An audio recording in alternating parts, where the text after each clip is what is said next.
देख रहे हैं स्टार्स लाइव न्यूज, निष्पक्ष खबर आप तक। आप सभी दर्शकों को नमस्कार। आप देख रहे हैं stars live news Uttar Pradesh, निष्पक्ष खबर आप तक। मैं शाहिद अली। दिन भर की मुख्य खबरें। कानपुर नगर छेड़छाड़ से लेकर बलात्कार तक शिकार हुई प्रार्थनी नीलम देवी द्वारा दर्ज कराया गया मुकदमा, जिसमें अभी तक नहीं हो पाई है कोई सुनवाई। मैं आपको बताता हूँ, थाना घाटमपुर के अंतर्गत दिनांक 28/7/2021 को सूरज धर्मेंद्र महेंद्र मैकू जाति केवट के विरोध मुकदमा दर्ज कराया गया था। आए दिन सूरज प्रार्थनी को परेशान करता था, जिसका मुकदमा थाने में दर्ज कराया गया। इसके बाबर पुलिस द्वारा प्रशासन द्वारा कोई मदद न मिल सकी। इस प्रकरण के संबंध में प्रार्थनी व उसकी मां ने पत्रकारों से वार्ता करते हुए क्या कुछ कहा। कानपुर से अचिन अरोड़ा की रिपोर्ट। जो पूरी घटना बताओ, क्या हुई आपके साथ? छेड़खानी करे मेरे बिटिया के साथ में पहले। बिटिया का क्या नाम है? नीलम। क्या छेड़खानी की बिटिया के साथ? छेड़खानी करे फिर छेड़खानी करके ना हम क्या कहते हैं रिपोर्ट लिखाई तो क्या कहते हैं हमारा कोई सुनवाई ना करे फिर के बाद में यहाँ हम अपन नंद खिन पठाई दिन बिटिया गई नंद खिन पठाई दिन तो नंद खिन 4 लोग गए पानी भरे बिटिया गए तो हमें मतलब टिकट ली और गाड़ी में बैठा ली कपड़ा मुँह में लगा के और फिर एक बाद में यहाँ ले घाटमपुर के कमरा में 2 लोग गलत कार्य करें और फिर हमारी बिटिया का दान दी दान के कमरा में यहाँ पता नहीं कैसे पल निकल के आई तो 2 लोग का कहते हैं वो कर दी निकल के आई तो। नाम है आपका? नीलम। नीलम, क्या घटना विस्तार से बताइए जरा आप। हम पहले सूरज में छेड़खानी का रखा हुआ है तो हम रिपोर्ट लिखवाई गए। रिपोर्ट लिखवाने के बाद में जब हमारी कोई सुनवाई लगी नहीं तो फिर हम घाटमपुर आके ना फिर हम उनसे भी कहा तब हमारा मुकदमा लिखा तो मुकदमा लिखने के बाद में यहाँ तब फिर भी नहीं सुनवाई करने के बाद में यहाँ फिर हम चली गई घर। कौन से घर गई? 12 में क्या घटना हुई? घटना हुई 12 में आपके साथ? हाँ। क्या घटना हुई? जब घर जाने के बाद में यहाँ तो फिर हम सोची कि हमारे को सुने नहीं पा रहा है, सुनवाई नहीं मिली तो हम रतनपुर चली गई अपने बुआ के से ना। फिर हम फूफा खाना दे रही ना, दे के बाद में यहाँ फिर हम सोची पानी भरला बन के नीचे पानी भरे आए तो 2 लोग आए गाड़ी से ना और 2 लोग पीछे आए तो हमें उठा के गाड़ी में बैठा के मुंह बंद कर दी तो अल्लाह नहीं बचा पाई ना। तो सूरज और उनके जीजा रमेश तो वही लोग हमें पकड़ के घाटमपुर ला के ना तो फिर एक कमरा में ये बंद करके ना फिर हमारे साथ बलात्कार करने के बाद में यहाँ फिर हमें बाहर से दरवाजा लगा के चले गए ना। फिर हम जैसे छूटे के बाद में यहाँ तो फिर बस स्टैंड के घाटमपुर में खड़ी हुई के बाद में यहाँ फिर हम लोग चले गए घाटमपुर। कब की घटना है? परसों की 30 तारीख। कानपुर नगर जाजमऊ में मोहम्मद आसिफ पत्रकार की ईमानदारी देख सराहनीय कार्य के उपलक्ष्य में समाजसेवी ने माल्यार्पण कर किया सम्मानित। मैं आपको बताता चलूं, कानपुर के मक्का शहीद भट्टा जाजमऊ के रहने वाले पत्रकार मोहम्मद आसिफ 28 अगस्त को निजी कार से मऊ जिला गए थे। यात्रा के दौरान आसिफ को एक पर्स मिला, जिसमें कैश रुपए, जरूरी कागजात और आईडी थी। आईडी के मुताबिक आसिफ ने ठान लिया था कि पर्स वापस करना है। बड़ी मशक्कत के बाद पत्रकार आसिफ ने पर्स मालिक को ढूंढकर वापस किया। वीडियो वायरल होने के बाद जाजमऊ के समाजसेवी ने मोहम्मद आसिफ को इस कार्य का परिणाम मानकर नई जिंदगी में माल्यार्पण कर समाजसेवियों ने सम्मानित किया। समाजसेवी सोहेब आलम ने पीढ़ी को संदेश देते हुए कहा कि रुपए ज्यादा हो या कम, किसी की अमानत किसी को मिल जाए, बस इतनी ईमानदारी हम सभी के अंदर होनी चाहिए और युवाओं को ईमानदारी के लिए जागरूक करना चाहिए। इस मौके पर मुख्य रूप से लखनऊ, दीप यादव, सुमित यादव, मोहम्मद बिलाल, फैजान, आदिल समीर दर्जनों लोग मौजूद रहे। कानपुर जाजमऊ से वालिद खान की रिपोर्ट। सर, आपका नाम क्या है? मेरा नाम साहिबा सिद्दीकी। सर ये आपने जो सर सम्मान दिया है इनको किस बात का है? हमने इस बात को सम्मान दिया है कि हमने इनको एक छोटी सी वीडियो देखा, इन्होंने जो है किसी का पर्स पाया था, हमारे जो है स्टीव भाई, तो इन्होंने वो काम वो मिसाल जो है कायम किया है कि आज के दौर में और आज के टाइम में हर आदमी नहीं कर सकता और ऐसे आदमी की कदर करना चाहिए। और जो इन्होंने काम किया है कि किसी का पर्स या किसी की आईडी पाई है तो इन्होंने उसको लौटाने का काम किया, उसके हाथ में दिया। तो इसलिए हम सब दोस्तों ने मिलकर एक साथ बनाया कि हम अपने आतिफ भाई का स्वागत करें और उनका मान सम्मान करें और उनका मान सम्मान को उनका हौसला बुलंद करें। आसिफ भाई आप हमारे बड़े भाई हैं और तमाम हम मतलब छोटे हैं, तो आप हम छोटों को क्या एक शिक्षा देना चाहेंगे? एक ईमानदारी का आपने एक मिसाइल कायम की है, तो उसके नतीजे आप अपने शब्दों में व्यक्त करेंगे। देखिए ये काम तो देखा जाए तो बहुत छोटा है, मतलब इसका संदेश बहुत बड़ा है। जो आज के टाइम में चोरी बेईमानी इस तरीके से वारदात हो रहे हैं, तो इसमें कहीं ना कहीं हमारे घर के संस्कारों का भी असर होता है कि हमारे घर के संस्कार क्या हैं, हमारे माँ बाप ने मुझे क्या पढ़ाया क्या लिखाया। पैसा मायने नहीं रखता है। दरअसल मैं गया था यहाँ से 400 किलोमीटर दूर मऊ पड़ता है, वहाँ मैं किसी अपने पर्सनल काम से गया था, तो मुझे रास्ते में एक वॉलेट मिला और मैंने उसको उठाया तो उसमें एड्रेस मुझे मिला। तो एड्रेस जिस जगह पे मैं था वहाँ से करीब 34-35 किलोमीटर दूरी पे कोई कॉन्टेक्ट नंबर नहीं था। तो मैं वहाँ जा करके उसको ढूंढा और ढूंढने के बाद रात के साथ मुझे उससे मुलाकात हुई, तो हमने उसको दिया तो काफ़ी खुश हुआ। और मतलब एक लोगों को एक संदेश ये देना है, भाई कोई भी हो, किसी भी जात धर्म का हो, कोई भी हो, इस तरीके का अगर काम 10 रुपये का हो या 10,000 रुपये का हो, वक्त ज़रूरत पड़ने पे 1 रुपये की मायने समझ में आती है, उसके जेब में 3410 रुपये की।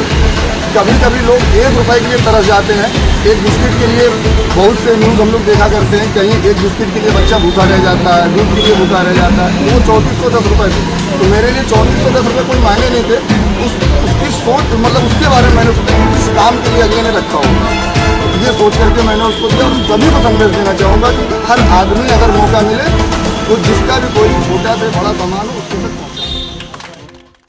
कानपुर नगर घरेलू सिलेंडर के मूल्य में वृद्धि को लेकर सपाइयों ने किया अनोखा प्रदर्शन। कानपुर नगर में आर नगर विधानसभा के विधायक अमिताभ वाजपेयी ने बढ़ते सिलेंडरों के दामों के खिलाफ अनोखा प्रदर्शन किया, जहां उन्होंने सिलेंडर के अंतिम दर्शन के साथ श्रद्धांजलि सभा का आयोजन करते हुए विरोध जताया।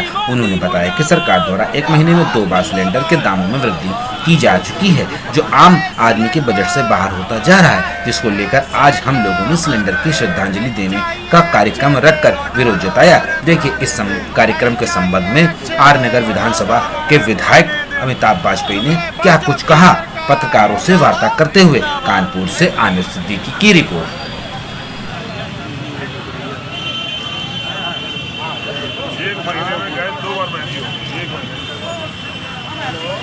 15 दिन में 50 रुपये, 15 महीने में बढ़नी चाहिए। 25 रुपये बढ़ा रहे हैं एक बार।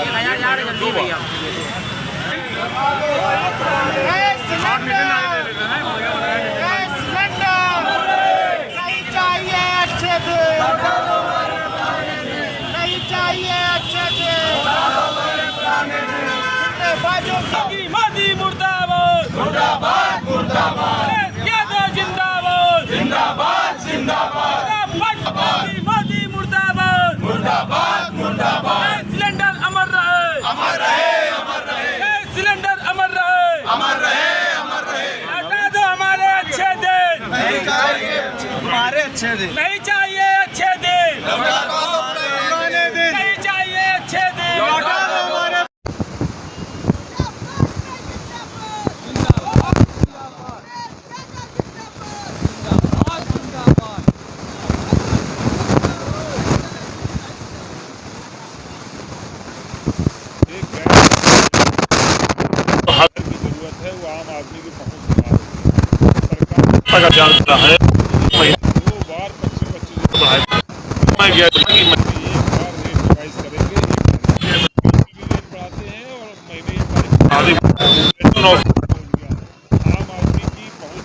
है इसलिए हम लोगों ने आज सरकार का ध्यान आकर्षित करने के लिए सिलेंडर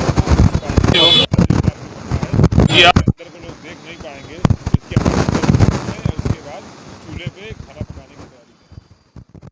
जनपद उन्नाव सदर तहसील के पिंडोखा गांव के रणवीर पुत्र रघुराज ने क्या बताया। एक और जहां सरकारी तंत्र एंटी भूमि का अभियान चल रहा है, लोगों ने जमीन का कब्जा कर मुक्त कराने का दावा कर रहे हैं, वहीं दूसरी ओर रणवीर की निजी जमीन पर पंचायत भवन की बाउंड्री वॉल का निर्माण कराया जा रहा है। पीड़ित का कहना है कि ग्राम प्रधान के न सुनने से उसने जिलाधिकारी से गुहार लगाई, लेकिन तहसील के जिम्मेदार अनसुनी कर रहे हैं। उसका कहना है कि सरकारी निर्माण से उसे कोई आपत्ति नहीं, बस उसके गाटा संख्या 362 में दर्ज की 25 बिस्वा जमीन को नाप कर दे दी जाए। इस संबंध में पत्रकार से वार्ता करते हुए क्या कुछ कहा गया, नाव से फैसले। क्या नाम है आपका?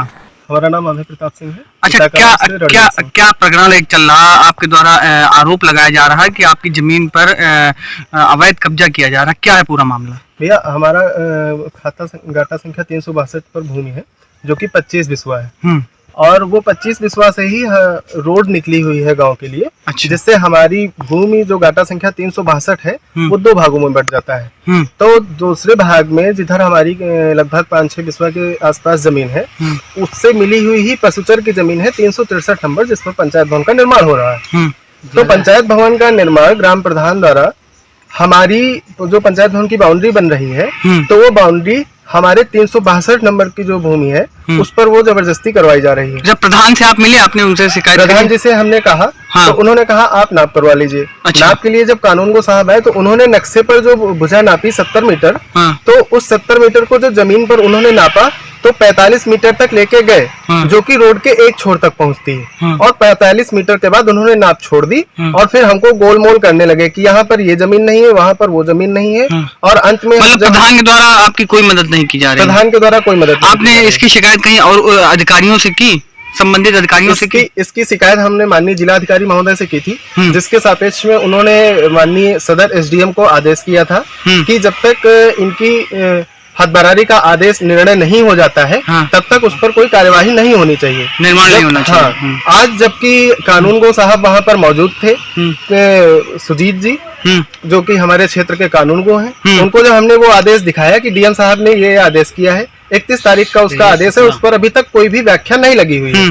हमने उनसे कहा कि ये आदेश है, इस पर अभी कोई कार्य आप न करिए, एक बार जांच कर लीजिए, नाप कर लीजिए। कानूनगो ने क्या कहा? तो उन्होंने कहा कि हम इस तरह का कोई आदेश नहीं मानते हैं, जब आपकी हदबरारी हो जाएगी तब देखा जाएगा, आप हदबरारी कराओ जाएगी। अच्छा, क्या प्रशासन से क्या चाहते हैं?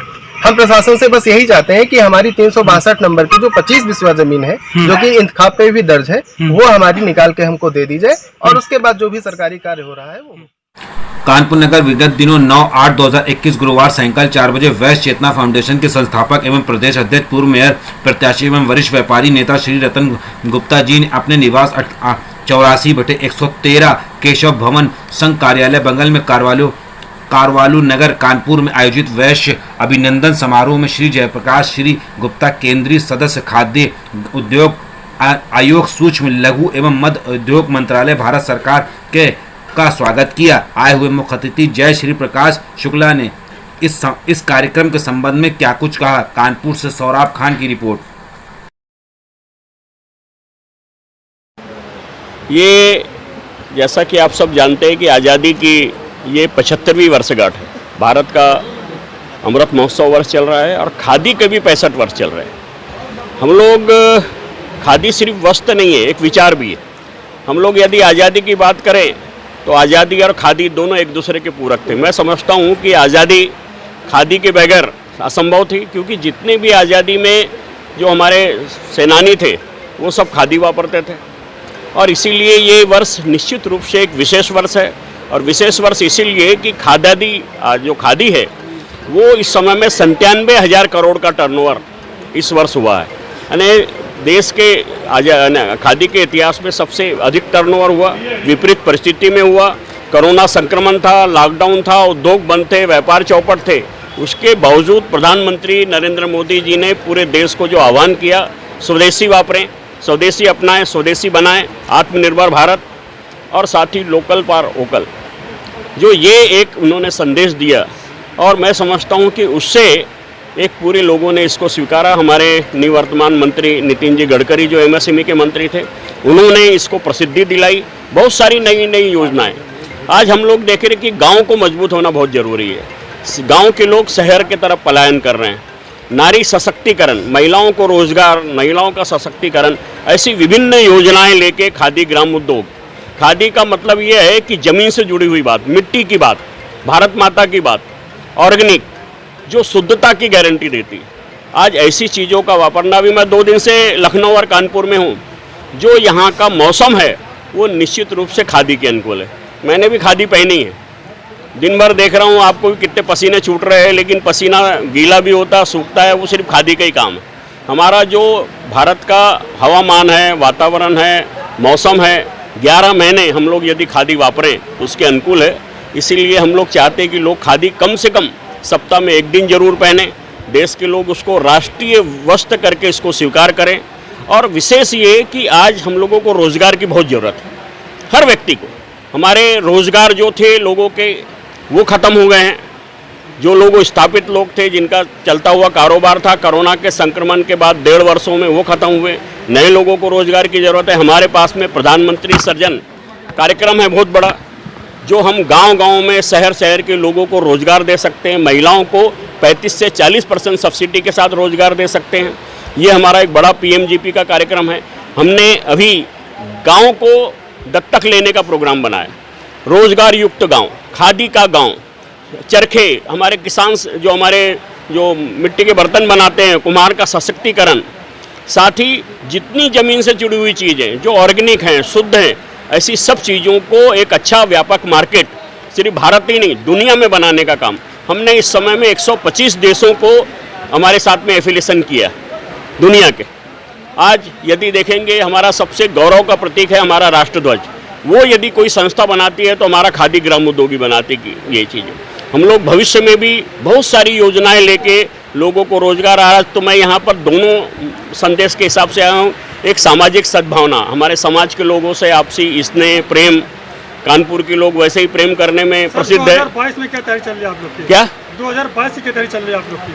नहीं, 2022 की तैयारी, मोदी जी देश के प्रधानमंत्री हैं, उनको सशक्त करना है, विश्व में भारत का डंका बजाना है, दुनिया में विश्व गुरु बनाना है। ये मिशन है, पूरे देश के लोगों का मिशन है। और हम लोगों ने जो 75 वर्षों में नहीं देखा वो सब हम साल 2 साल में हर साल देखते चले आ रहे हैं। ऐसी सब चीज़ें जो हमारे बुजुर्गों ने, हमारे माता पिता ने सपने देखे थे कि ये चीज़ें हमारे देश में हमारी होगी कि नहीं, वो सब चीज़ें जो असंभव था, नामुमकिन था, वो सब चीज़ें हो रही हैं। जो नामुमकिन को मुमकिन बन रहा है, तो मैं समझता हूँ कि देश में और सबसे बड़ी एक शक्तिशाली सरकार जो लोगों के, आम जनता के हित के लिए बात करे, ऐसी सरकार हो जो हितों की बात करे, सब लोगों को लेके चले और देश को मजबूत बनाए। आज हम लोग देखें कि कश्मीर में कभी गया नहीं, मैं इसलिए नहीं गया। उत्तर प्रदेश के कासगंज के SP कासगंज रोहन बोत्रे ने किया वर्ष 2018 में हुई 4 हत्याकांड का सफल अनावरण। देखिए इस संबंध में सफल अनावरण करते हुए कासगंज रोहन बोत्रे ने क्या कुछ कहा। हत्या का खुलासा हुआ है, क्या है पूरा मामला?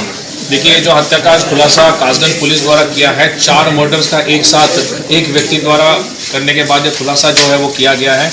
ये मर्डर का खुलासा, चारों मर्डर्स जो है लगभग 3.25 साल पहले राकेश नाम के व्यक्ति ने इसने किए थे। उसने अपने परिवारजनों के साथ और अपनी गर्लफ्रेंड के साथ मिलके, इसकी शुरुआत नोएडा से होती है, जिसमें इस व्यक्ति ने अपने परिवार के साथ मिलके अपने बच्चों की, 2 बच्चे 1.5 साल और 3 साल और अपनी पत्नी की हत्या की थी। इसने तीनों डेड बॉडीज को अपने ही घर में गाड़ के उसमें सीमेंट का फ्लोरिंग उसने बनवाया था। नेक्स्ट दिन ये व्यक्ति नोएडा पुलिस में मिसिंग कंप्लेंट लिखवाने के लिए जाता है। मिसिंग कंप्लेंट लिखवाने के बाद इसकी जो हरकतें हैं वो थोड़ी सी संदेहास्पद होती है, इसीलिए लड़की के पिता को कुछ संदेह होता है। वो 156(3) में लगभग 6 महीने बाद नोएडा में एक मुकदमा कायम करते हैं दहेज उत्पीड़न का और अपहरण का, क्योंकि 6 महीने तक इसमें कोई जो है वो प्रगति रिकवरी नहीं होती है। इसी बीच में इन मर्डर्स के लगभग 1.5 से 2 महीने बाद इस व्यक्ति ने अपनी गर्लफ्रेंड के साथ मिलकर और एक ये जो घटना है वो कारित करता है।